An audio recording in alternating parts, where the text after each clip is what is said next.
I can't do the pelvic thrust anymore. Not since my hernia operation. Well, I can do it. It's just that, it's a little bit painful like. It's a shame really, because they used to love it. Especially them two at Sycamore House. They'd wait for it. And then when I did it at the end of All Shook Up, they'd laugh and they'd clap and they'd shout, "Ball, ball!" It was it. Sandra, she's the one that does all of the events at Sycamore House. She always says to me, "Come on, Clive, your group is waiting for you." But I'm looking at the equipment. But by the equipment, I mean the microphone and my PA stand, I have to use a sack trolley now. Not very Elvis. Well, there you go. Sandra says she's going to get them all t-shirts printed with "Still Alive" with Clive written on them. She's a crazy Sandra. She always makes me laugh. See these? See this one? Best Elvis, 1979. I won that. The silver, there is. Oh, they all wanted to jive with me, Oh, aye. But I would choose it. I could afford to be. I made them look good, you see. Twirling them round, dragging them between my legs. But that's all they wanted, though. Just to jive. No snogging or anything like that. There were one, Natasha her name was. Bloody gorgeous. Long blonde hair, long legs. We had real chemistry on the floor, her and I. Soon as I heard Bill Haley start with 1, 2, 3 o'clock, 4 o'clock rock, we were off. No one to touch us. Then as soon as the jive were over, she just dropped me for the long queue of blokes waiting at the bar. I screwed up my courage once. Asked her to go out with me. But she just sneered and looked at me and said, "You must be joking." So I just shrugged, said I were only having a laugh. I wasn't. And then she met Tommy Clive, and so that was that. I started going out with Marion not long after. After a couple of years, we got married. She was all right. She couldn't jive though. Not like Natasha.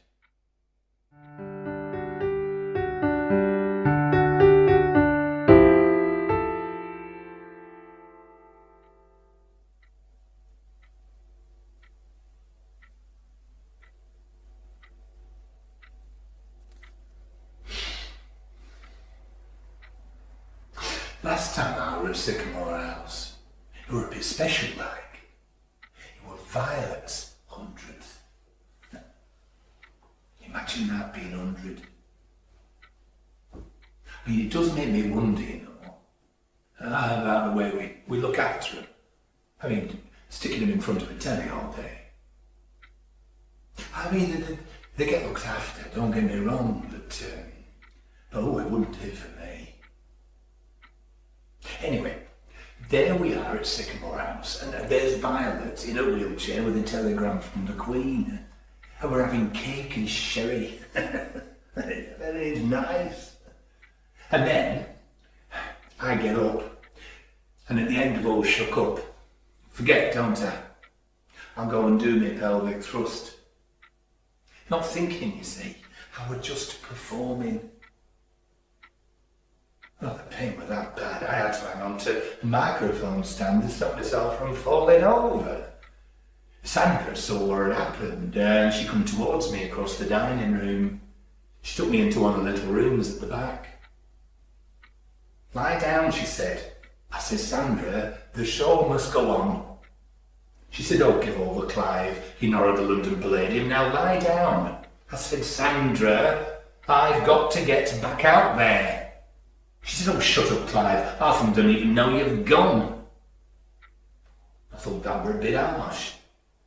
"Now lie down," she said. She can be bossy, can Sandra. "And take them shoes off." I looked at her. "These are not shoes," I says. "These are brothel creepers." "But wherever they are," she said, "you need to take them off. You can't get them tight trousers off while you're wearing them." I looked at her again. "These are not trousers," I says. "These are drain pipes." And anyway, why would I want to take them off? "Oh, don't get your hopes up, Clive," she said. "You just need to free things up a bit down there, get a bit of relief." So there I am, stood up with me trousers right down over my knees, when suddenly in walks Mrs. Clarkson. She's the manageress. She's one of them women that looks down her nose at everything as if the entire world has a bad smell. Sent me packing. Never mind the agony hour in.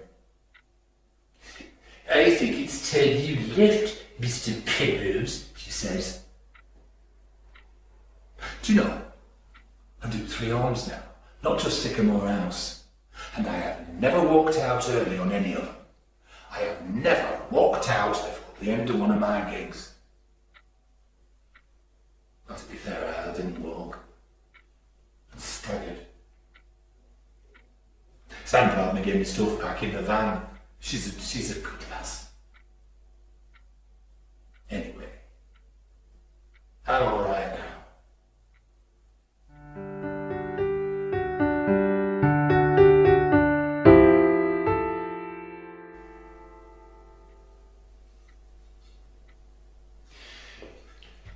Marion were a bit like Mrs. Clarkson, now I come to think of it. Although, I suppose that's not really fair, being as she's no longer with us. Marion, I mean, not Mrs. Clarkson. Went out with the washing one day, never come back. I were at home, you see, sorting out my music for my afternoon gig. Because I don't just do Elvis, you know.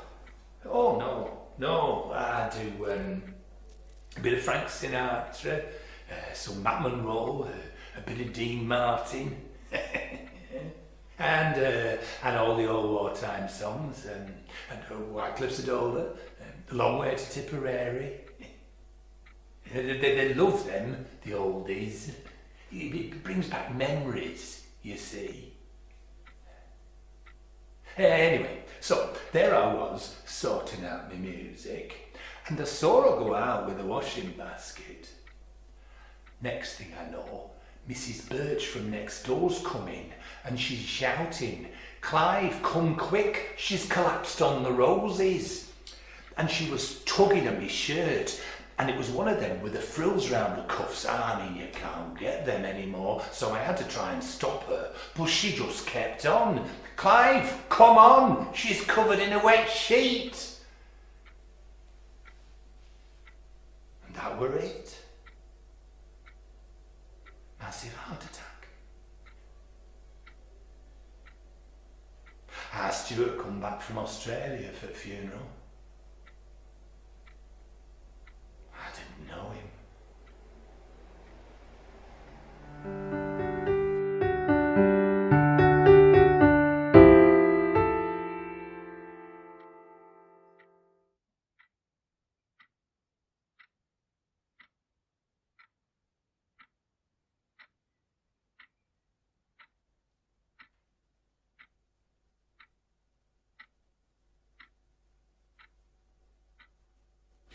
Marion used to hate me singing for the old folk. She'd have a right go when I got my stage gear on. You think you're something special, Clive Penrose, don't you?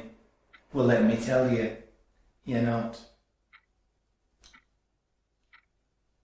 I says to her once, I says, you used to love jiving with me. You used to love Elvis. But she just looked at me and said, oh, shut up, Clive. That was more than 40 years ago. It's time you grew up and stopped acting like a flaming teenager. So I stopped talking to her, really. Though I did used to wonder if she were as lonely as me when we'd sit down to watch Coronation Street of a night. She used to make me go shopping with her after I retired. I hated it. I used to follow along behind her like a lackey with a trolley, while she zoomed off down the aisles. Sometimes I'd meet the blokes I knew from the club, and we'd laugh and try and make a joke out of it, you know. Oh, she wasn't having that. Come on, Clive, she'd say. I'm waiting. Marion was not a contented woman.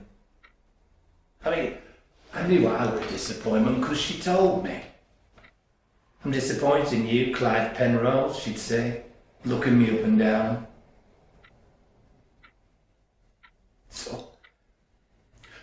So that's why I love singing for the old folk. We have a laugh and a bit of fun, and that's all it is, just a bit of fun. It's been a lifesaver for me, it has really.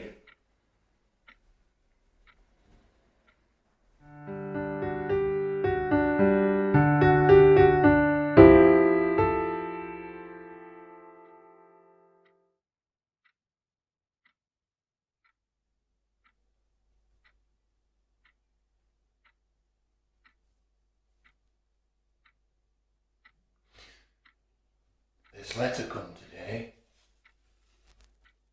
It's from Mrs. Clarkson at Sycamore House. She says, you see, this is your services are no longer required due to your unsuitable behaviour. She says she has to think of the safety of her residents.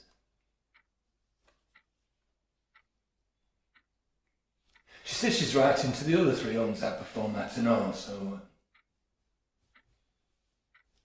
I can expect them to give me the pushing on.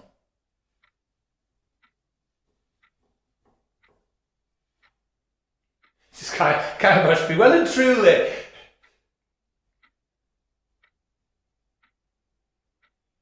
That's the end of all this then.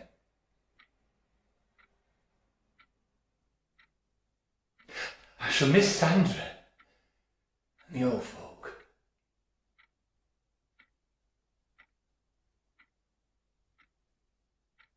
Do you know, I bet you Marion's up there right now, laughing her head off.